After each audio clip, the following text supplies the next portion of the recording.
Well, there could be some good news for Canadians looking to get or renew mortgages or loans. Financial experts are now saying the Bank of Canada could start lowering interest rates as early as this coming April. Canada's benchmark interest rate has jumped 3 times this year and has been at 5% since July. Joining us from Ottawa with a closer look this morning is David McDonald. He is the senior economist at the Canadian Centre for Policy Alternatives. Welcome to your morning. So why might the Bank of Canada be cutting its rates next year? Well, it's all about inflation. And so it does appear that inflation has come down certainly substantially since June of last year, where it was over 8%. We're sitting now at roughly 4%. It was slightly lower this summer, but 4% seems to be what the bank is forecasting for some time to come. That's well above its long-term target, which is 2%, but the bank seems relatively comfortable with 4% for the time being.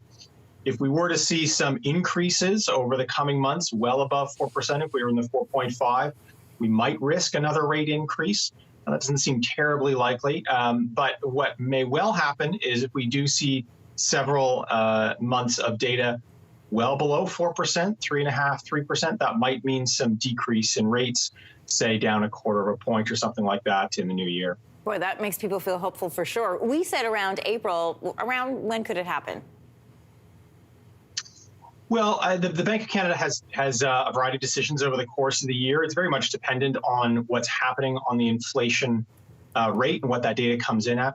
I think it is worth pointing out that, in a sense, whether the Bank of Canada rate goes up 1/4 point or goes down 1/4 point in the next 6 months is neither here nor there for most Canadians. For most Canadians, what they're going to face is a huge increase in interest rates when they do renew a mortgage. It's probably on a 5-year term. We're really, we're really only a year and a half into the big rate increases. They certainly started in March of 2022, but they didn't really pick up steam until that summer. So we're about a year into those big rate increases. A lot of Canadians on those 5-year mortgages, they haven't renewed yet. And so they're protected in a sense from these higher rates. And it's really how long the higher rates stick around rather than whether they come down 1/4 point. It's just going to be basically a big shock for any Canadians over the next couple of years that have a mortgage that they have to renew. Oh, especially when you look at how much the numbers have changed in the last 5 years.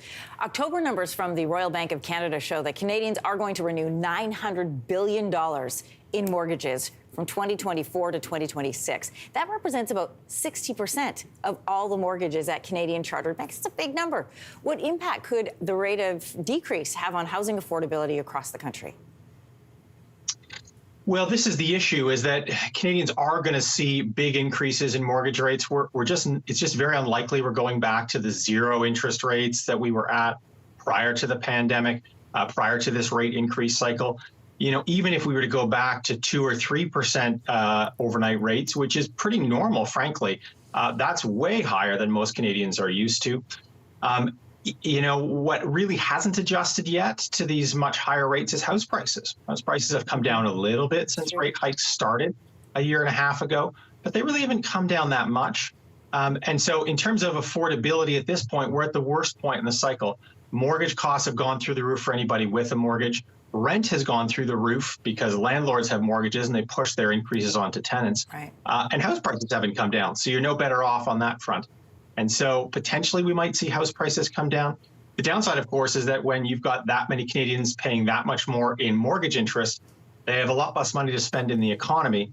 For an economy like Canada's, where we just haven't seen any increase in real GDP since really January of this year, that could spell real trouble. So to sum it all up, we are in the worst part of the cycle, to quote you, but there could be good news coming in the new year. David, thanks for coming on this morning. Thanks for having me. Hey, thanks for watching. If you liked this, be sure to subscribe here, or you can check out more Your Morning videos right here.